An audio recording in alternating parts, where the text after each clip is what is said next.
Microsoft ওয়ার্ডে table নিয়ে কাজ করলে, ধরেন আপনি একটা টেবিল নিয়ে কাজ করতেছেন, সেখানে অনেক ডাটা আপনি এন্ট্রি করে ফেলছেন।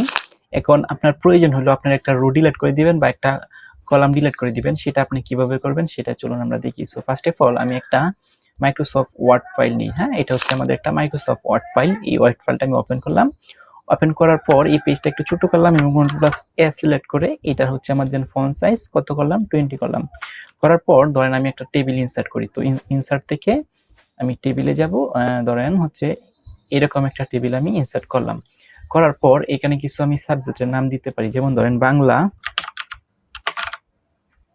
ইংলিশ,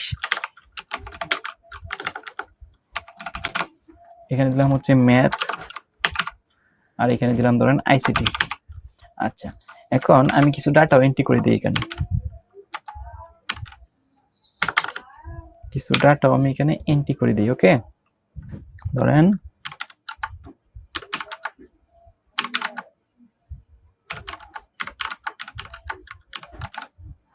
এখানে 5 হয়ে গেছে, এখানে আমি 50 দিই। এখানে হচ্ছে 22, মানে র্যান্ডমলি আমি কিছু ডাটা এখানে আমি এন্ট্রি করে দিচ্ছি। ওকে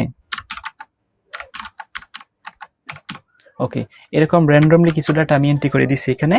এখন আমি চাচ্ছি যে আমার এখানে ডাটাটা মিস্টেক হয়েছে। ওকে, দিলাম।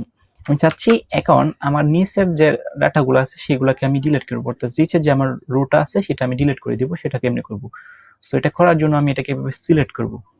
সিলেক্ট করে দেওয়ার পর এই যে টেবিল লেআউটে যাব। টেবিল লেআউটে যাওয়ার পর আপনি কি করবেন, এই যে ডিলেটে ক্লিক করবেন। ডিলেটে ক্লিক করার পর এখানে লেখা আছে দেখেন ডিলেট সেল, না ডিলেট কলাম, না ডিলেট রো। হ্যাঁ, এই যে রোটা যেন আছে এই রোটা আমি ডিলিট করতে চাচ্ছি। সো এখান থেকে আমি ডিলেট রোতে ক্লিক করলাম। দেখেন একটা রো কিন্তু ডিলিট হয়ে গেছে। আমি আবার আরেকটা দিন করতে চাই, তাহলে সিলেক্ট করব। ধরেন আমি মাঝখানতে ডিলিট করবো, তাহলে এই মাঝখানটা সিলেক্ট করব। সিলেক্ট করে দেওয়ার পর টেবিল লেআউট থেকে ডিলেট অপশন থেকে এই যে দেখেন ডিলেট রো ক্লিক করলে দেখেন চলে গেছে। এখন আপনার প্রয়োজন হয়েছে যে না, রো না আমার কলাম ডিলিট করা উচিত। সো আপনি ধরেন এই ম্যাটটা পালিয়ে দিবেন। সো এটাকে ক্লিক করবেন। ক্লিক করার পর এগেইন টেবিল লেআউট থেকে ডিলেট, এই যে এখানে লেখা আছে ডিলেট কলাম, ক্লিক করলেন, এই যে ডিলেট কলাম হয়ে গেছে। আবার ধরুন এটা ডিলিট করে দিবেন। সো এটা সিলেক্ট করবেন। সিলেক্ট করার পর টেবিল লেআউট থেকে ডিলিট কলামে ক্লিক করবেন। দেখেন কলাম ডিলিট হয়ে গেছে। সো এভাবে আপনার কাজের প্রয়োজন অনুসারে আপনি কলাম অথবা রো ডিলিট করে দিতে পারবেন।